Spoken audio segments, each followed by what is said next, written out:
الله أكبر الله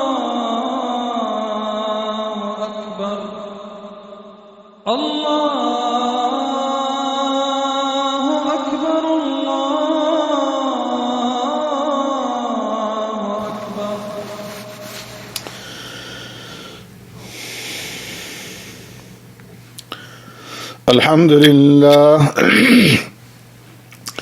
الحمد لله وكفى والصلاة والسلام على سيد الرسل وخاتم الأنبياء أما بعد فأعوذ بالله من الشيطان الرجيم بسم الله الرحمن الرحيم الذين يتبعون الرسول النبي الأمي الذي يجدونه مكتوبا عندهم في التوراة والإنجيل صدق اللہ مولانا العظیم.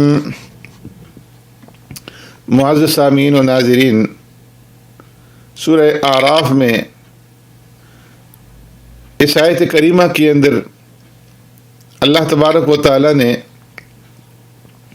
امام الانبیاء سرور کائنات رحمت دو عالم صلی اللہ علیہ وسلم کے کچھ اوصاف بیان فرمائے ہیں.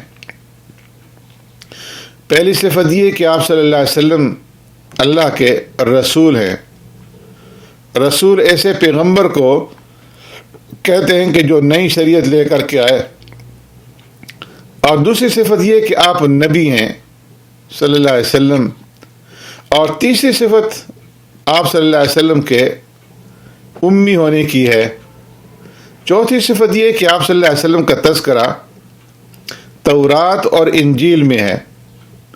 اور اس کے ساتھ ساتھ حضرت موسیٰ علیہ السلام کو بھی خطاب ہے کہ آپ علیہ السلام کی قوم کے جو لوگ نبی اکرم صلی اللہ علیہ وسلم کے زمانے میں موجود ہوں گے ان کے لیے دنیا اور آخرت کی کامیابی نبی اکرم صلی اللہ علیہ وسلم کے اتباع کرنے ہی میں موجود ہے. پھر اس کے بعد قل یا ایھا الناس انی رسول اللہ الیکم جمیعا، اس سے پیارے پیغمبر صلی اللہ علیہ وسلم کی ختم نبوت کے اوپر دلیل بیان فرمائی گئی ہے. اس آیت میں پیارے پیغمبر صلی اللہ علیہ وسلم کو حکم دیا جا رہا ہے کہ آپ اعلان عام کے ذریعے لوگوں کو بتا دیں کہ میں تم سب کی طرف رسول بنا کر کے بھیجا گیا ہوں. پیارے پیغمبر صلی اللہ علیہ وسلم سابقہ انبیاء علیہ السلام کی طرح کسی خاص قوم یا قبیلے یا خطے یا ملک کے نبی نہیں، بلکہ آپ صلی اللہ علیہ وسلم تمام اقوام عالم، جن و انس اور قیامت تک آنے والی نسلوں کے لیے نبی اور رسول ہیں. جب آپ صلی اللہ علیہ وسلم قیامت تک تمام اقوام عالم کے لیے نبی اور رسول ہیں تو پھر کسی اور نبی کی آنے کی قطعاً گنجائش نہیں ہے. اور یہی پیارے پیغمبر صلی اللہ علیہ وسلم کی ختم نبوت کی دلیل ہے. پھر وَقَطَّعْنَاهُمُ اثْنَتَيْ عَشْرَةَ أَسْبَاطًا أُمَمًا، درمیان میں پیارے پیغمبر صلی اللہ علیہ وسلم کی عمومی بعثت اور ختم نبوت کا بیان فرمانے کے بعد اب یہاں سے لے کر کے آگے پھر کئی آیات تک دوبارہ حضرت موسیٰ علیہ السلام کے زمانے کے یہودیوں کے حالات اور ان کے جو واقعات ہیں وہ بیان فرمائے جا رہے ہیں. فرمایا کہ بنی اسرائیل بھی عجیب قوم تھی، قدم قدم پر وہ پھسل جاتے تھے، وعدے کرتے تھے اور بلا دیتے تھے، احکام الہیہ کا مذاق اڑاتے تھے، ان میں تعویل اور تحریف تک سے باز نہیں آتے تھے. انہیں حکم دیا گیا کہ بیت المقدس میں سر جھکا کر داخل ہونا، مگر وہ سر اٹھا کر اور گھسٹتے ہوئے داخل ہوئے. انہیں کہا گیا کہ ہفتے کے دن اللہ کی عبادت کے سوا کچھ نہ کرو، مگر وہ ہیلے بہانے سے مچھلی کا شکار کرنے لگے. ان کے سروں پر کوہ طور اٹھا کر تورات پر عمل کا وعدہ لیا گیا، مگر وہ اپنے وعدے کو نبھانے کے اندر ناکام رہے. اللہ تبارک و تعالیٰ نے وَاسْأَلْهُمْ عَنِ الْقَرْيَةِ الَّتِي كَانَتْ حَاضِرَةَ الْبَحْرِ اس رکوع کے اندر بنی اسرائیل کے اوپر جو مختلف عذاب آئے ان عذابوں کا ذکر فرمایا کہ ان کی صورتیں اور شکلیں جو ہیں وہ مسخ کی گئی. پھر اس بات کی تعلیم ہے کہ حق کے داعی کا کام نصیحت اور تبلیغ ہے. وہی مانے یا نہ مانے اس کی ذمہ داری داعی پر نہیں ہے. پھر بنی اسرائیل کی دنیا پرستی اور حب جاہ و مال کا ذکر ہے اور بتایا کہ دنیا کو آخرت کے عوض پسند کر لینے کا نتیجہ کس قدر عبرت ناک ہوتا ہے. اس کے بعد اللہ تبارک و تعالیٰ نے وَإِذْ أَخَذَ رَبُّكَ مِن بَنِي آدَمَ مِن ظُهُورِهِمْ ذُرِّيَّتَهُمْ وَأَشْهَدَهُمْ عَلَىٰ أَنفُسِهِمْ أَلَسْتُ بِرَبِّكُمْ. بنی اسرائیل کے معاہدات کے ذکر کے بعد حضرت آدم علیہ السلام کو جنت سے نکالنے کے بعد عہد الس کا ذکر ہے کہ جب حضرت آدم علیہ السلام کو جنت سے زمین پر اتارا گیا تو وادی نعمان میں جو عرفات میں واقع ہے اللہ تبارک و تعالیٰ نے قیامت تک پیدا ہونے والی انسانیت کی روحوں کو جمع کیا جو چھوٹی چھوٹی چیونٹیوں کی شکل میں تھی اور ان سب سے ایک عہد و پیمان لیا اور یہ سوال کیا کہ الست بربکم، کیا میں تمہارا رب نہیں ہوں؟ اس سوال کے جواب میں سب بنی آدم نے اقرار کیا بلا کہ اے اللہ آپ ہی ہمارے رب ہیں، آپ ہی ہمارے خالق و مالک ہیں.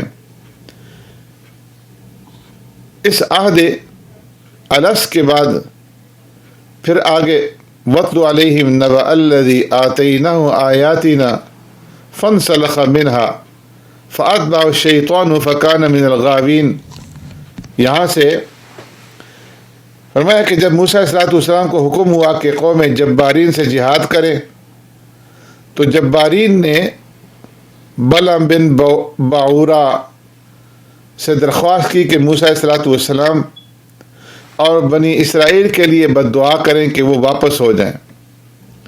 اس نے یہ کہا کہ میں دعا نہیں کر سکتا اس لیے کہ حضرت موسیٰ علیہ السلام اللہ کے نبی ہیں، ان کے ساتھ فرشتے ہیں، لہٰذا میں ان کے مقابلے میں بد دعا نہیں کرتا. قوم نے بار بار اصرار کیا اور بالآخر بھاری رشوت ان کے سامنے پیش کی تو اس رشوت کے وصول کر کے اس کے نتیجے میں بلعم بن باعورا نے حضرت موسیٰ علیہ السلام اور ان کی قوم کے لیے بد دعا کی. فرمایا جو الفاظ یہ حضرت موسیٰ علیہ السلام اور ان کی قوم کے لیے کہنا چاہتا تھا اس کی زبان سے وہ الفاظ بد دعا خود اپنی قوم جبارین کے لیے نکلے. نتیجہ یہ ہوا کہ اس کے دین اور دنیا دونوں برباد ہو گئے اور زبان لٹک کر سینے پر آ گئی. اللہ تعالیٰ نے یہاں اس کو کتے کے ساتھ تشبیہ دی ہے. کتے کے اوپر وزن ہو تو تب بھی اس کی زبان باہر نکلی ہوتی ہے، ہامتا ہے. وزن نہ ہو تو تب بھی ہامتا ہے. فرمایا یہ بھی ایسا شخص ہے کہ جس کے پاس علم ہو تب بھی فائدہ نہیں اور علم نہ ہو تب بھی فائدہ نہیں ہے. اللہ تبارک و تعالی حفاظت فرمائے. اس قصے سے ہمیں یہ عبرت حاصل ہوتی ہے کہ عمل اور اخلاق کے بغیر خالی خولی علم جو ہے اللہ کے ہاں کسی کام کا نہیں ہے. اس لیے کہ اگر تقوی کے بغیر علم میں کوئی شرف اور کوئی کمال ہوتا تو اللہ تعالیٰ کی مخلوق میں ابلیس جو ہے وہ سب سے زیادہ عالم تھا، سب سے زیادہ اس کا اعزاز ہوتا. پھر اللہ تبارک و تعالیٰ نے کفار کو چوپاؤں کے ساتھ تشبیہ دی ہے، اولئک کالانعام بل ہم اضل، کہ یہ چوپاؤں کی طرح ہیں بلکہ ان سے بھی بدتر ہیں، اس لیے کہ وہ اپنے دل و دماغ، آنکھوں اور کانوں سے فائدہ نہیں اٹھاتے جس کا نتیجہ یہ نکلتا ہے کہ وہ ایمان سے محروم رہتے ہیں۔ پھر جو لوگ عقل اور دماغ کو دین کے لیے استعمال نہیں کرتے، فرمایا کہ یہ دیوانے ہیں، جو آیات الہیہ نہیں سنتے، وہ بہرے ہیں، اور جو انہیں نظر بصیرت سے نہیں دیکھتے وہ اندھے ہیں۔ اللہ تبارک و تعالیٰ فرمایا کہ کفار کو اس دنیا میں مہلت دیتا چلا جاتا ہے، یہاں تک کہ ایک ایسا وقت آتا ہے کہ انہیں اچانک پکڑ لیتا ہے۔ مہلت کے وقفہ کی وجہ سے بسا اوقات فرمایا کہ انسان دھوکہ کھا جاتا ہے اور وہ گناہوں کے اوپر مزید جری ہو جاتا ہے۔ پھر اس بات کا ذکر فرمایا کہ قیامت کا معین علم کسی کے پاس نہیں ہے، اور پھر اس کا ذکر ہوا کہ اللہ تعالیٰ نے آقا نامدار سرور کائنات رحمت دو عالم صلی اللہ علیہ وسلم کو اخلاق کریمانہ اختیار کرنے کا حکم دیا، اور فرمایا کہ آپ عفو اختیار کریں، نیک کام کرنے کا حکم دیں، وہ اعرض عن الجاہلین، اور جاہلوں سے کنارہ کر لیں۔ اس مختصر آیت میں وہ اخلاق آ گئے جنہیں اختیار کرنے کی اسلام دعوت دیتا ہے، اور ان برے اخلاق سے بچنے کی تلقین بھی آ گئی جن سے بچنا ایک نیک انسان کے لیے ضروری ہے۔ سورہ اعراف کی ابتدا بھی قرآن کریم کی عظمت کے بیان سے ہوئی تھی، اور اس کا اختتام بھی قرآن کریم کی تعظیم اور ادب اور احترام کے بیان پر ہوا ہے۔ اس لیے فرمایا کہ وَإِذَا قُرِئَ الْقُرْآنُ فَاسْتَمِعُوا لَهُ، کہ جب قرآن شریف پڑھا جائے تو قرآن کو پوری توجہ کے ساتھ سنو اور خاموش رہو تاکہ تم پر رحم کیا جائے۔ فرمایا جب کوئی شخص قرآن کی عظمت کو ملحوظ رکھتے ہوئے قرآن کو پوری توجہ کے ساتھ سنتا ہے، اس کی آیات کے اندر غور اور تدبر سے کام لیتا ہے، تو اس کا دل متاثر ہوئے بغیر رہ نہیں سکتا، اس کے جسم کے اوپر رونگٹے کھڑے ہو جاتے ہیں، اور اس کی آنکھوں سے آنسوں کا سیلاب روانہ ہو جاتا ہے۔ سبحانک اللہم و بحمدک نشہد ان لا الہ الا انت نستغفرک و نتوب الیک۔